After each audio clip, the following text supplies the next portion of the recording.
Welcome back to the Charles Frank Show, brought to you by DebateMeNow.com. Now I have a very special announcement, and it includes one of the founders of the company, DebateMeNow.com, Trevor Downs. Before I get into that, let's go into the topic of today.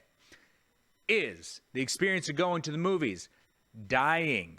Now, in order to figure this out, we're going to be looking at box office numbers, comparing them to the present, to the past. We're going to be looking at, the overall excitement of going to the movies with the amount of ticket sales and also trends in the media according to today and the past. Movies like, Avengers, Star Wars, and all the way back to Jaws. We're going to be looking at the mythical ideation of actors and how we see them today versus the past. And obviously, and most importantly, we're going to be looking at the interruptive forces of streaming services, specifically Netflix, and the effect that it has on the movie theater system. This is the Charles Frank Show.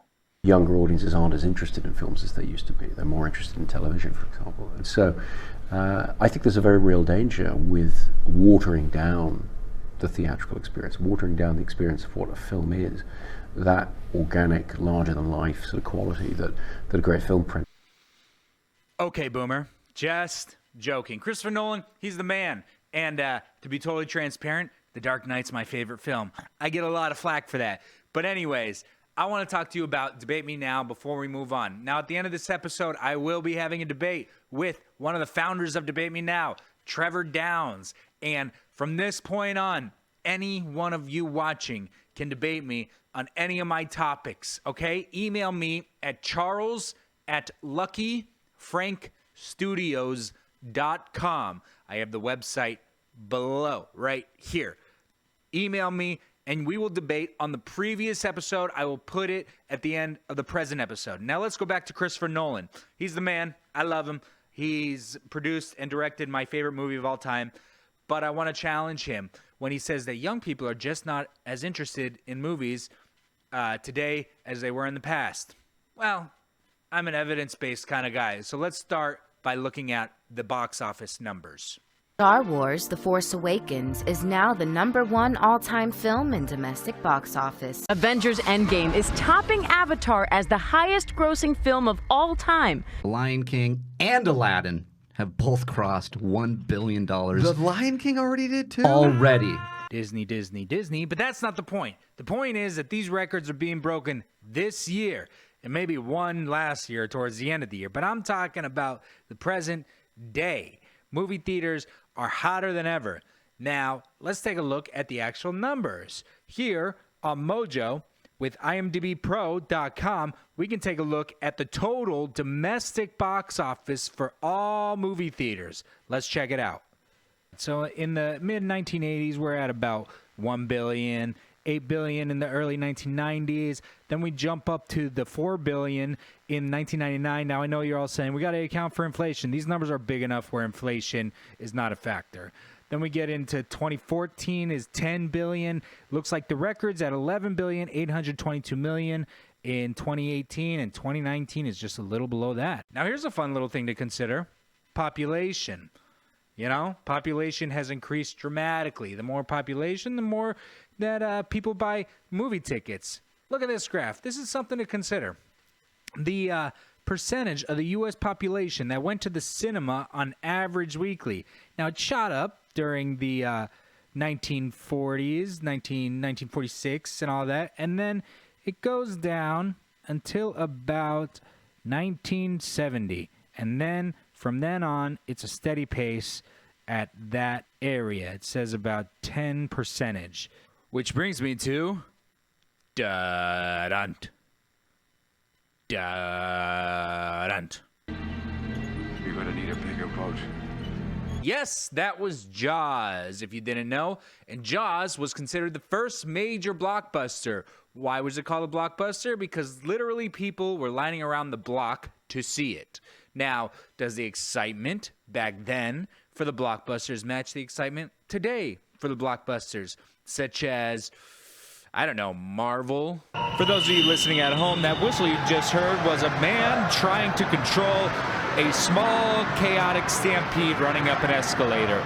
Now, you will hear more whistles throughout this cell phone capture video, and that's allowing another group of rabid fans to run up the escalator to see Marvel. Okay, so some video of Marvel fans being absolute lunatics. So that may be considered anecdotal. Let's look at the numbers. We have 67 million people watched Jaws in the theater, and 100 million people watched Avengers in the theater. That's something to consider. Let's look at some more blockbusters in the past. All right, we have 143.5 million people went to see Titanic. We got 103.25 people went to see The Force Awakens. And then we have 124.1 million tickets sold for Avatar. I'm going to be honest with you. This is a tough sample to test. There's so many factors that play in with it. There's inflation. And in all honesty, there's a big factor, and that was when Titanic came out, that was when America realized that a lot of its money could be made from China. Titanic saw about 70% of its profits from China, so that's when the movie system really started to appease to the Chinese market. So there's a lot of factors playing in here, but I'm doing my best. So let's move on.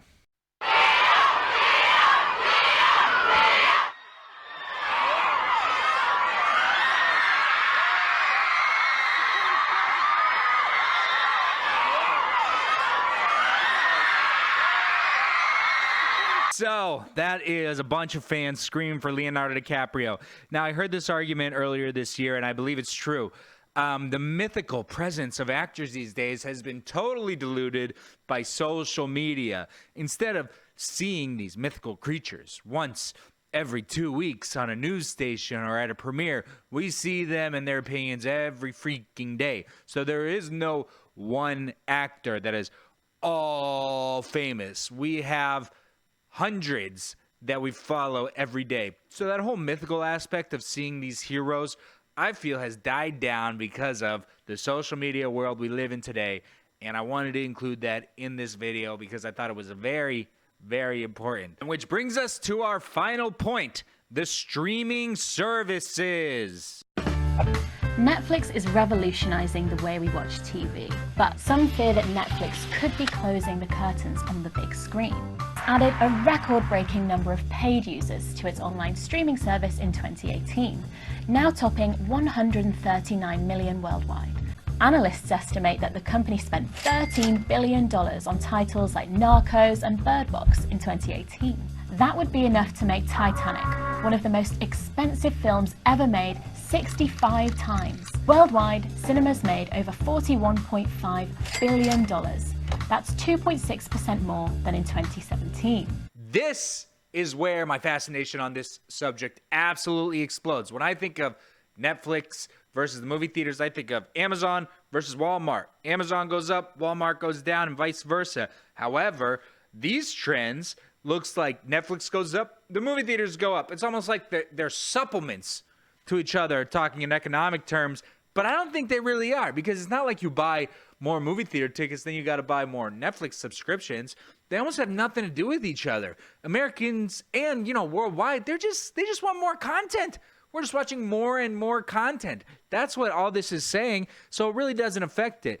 And Netflix is vying for the Oscar nominations, and I think, we should consider it. It doesn't need to be on a big screen to be the best movie of the year.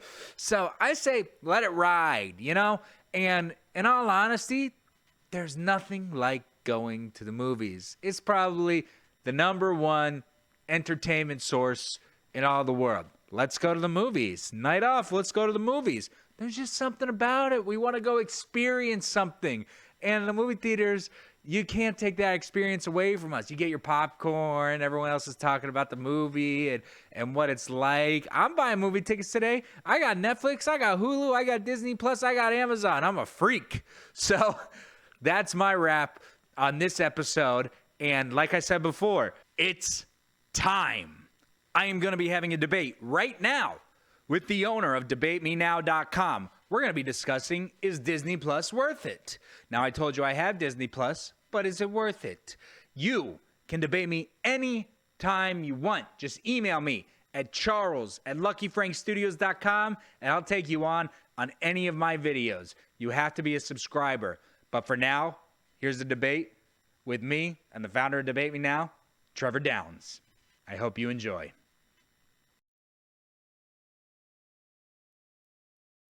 We are here with the founder of DebateMeNow.com, Trevor Downs. We're going to be discussing, is Disney Plus worth it?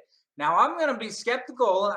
I don't think so, man. I mean, we have it, but that's because my fiance has it. But listen, everything that they promise produce doesn't come out for like 3 years. So we're stuck watching episodes in the past and movies in the past. We thought that the nostalgia would come back, but we just don't have time to sit down and rewatch it. We want to see something new.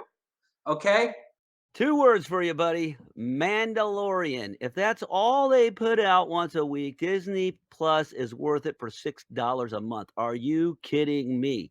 That's just the Star Wars universe. You go into Star Wars, everything they've ever done is on there. That alone, give me 3 years of only the Star Wars universe, and Disney Plus is worth it. Is it better than Netflix yet? I don't know that it's better than Netflix, but it is right now because of Mandalorian, and you can have both. They're cheap. It's worth it. Words for you, buddy. Mandalorian is one word. Okay, I love The Mandalorian. I love it so much. But here's the thing.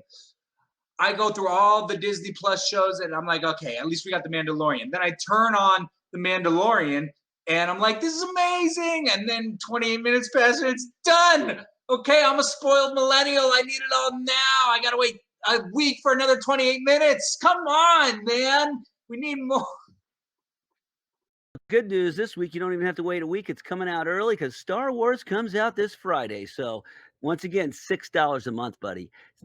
3 words for you. What if?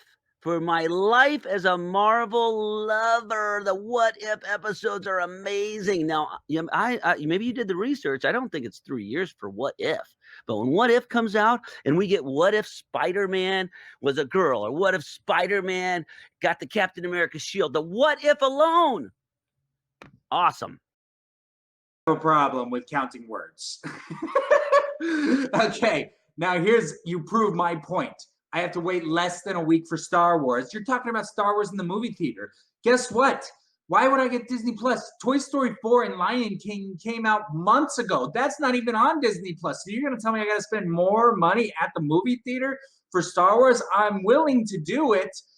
I got to be honest with you. I'm on Netflix and there's a new thing every day. Disney Plus just doesn't have the resources. First of all, people need to come check out your show. You're doing a great job. I love the Charles Frank Show at YouTube. And Debate Me Now, this little platform we're doing this on right now is going to get better and better, just like Disney Plus. We all have our glitches in the beginning. There is a growth. For $6, the question, look at the bottom, is Disney Plus worth it? So worth it. Get it for the year. I bought the whole year subscription. It brings me joy. I still go to Netflix. I still go to Amazon. I love Disney Plus. Worth it. So there it is, the first debate on the Charles Frank Show with DebateMeNow.com with the founder of DebateMeNow.com, Trevor Downs. Now, if you'd like to debate me, again, send an email to charles@luckyfrankstudios.com. It can be on any subject so far that we've talked about. Let me know. You'll be next on the episode. See you at the movies, and this is the Charles Frank Show.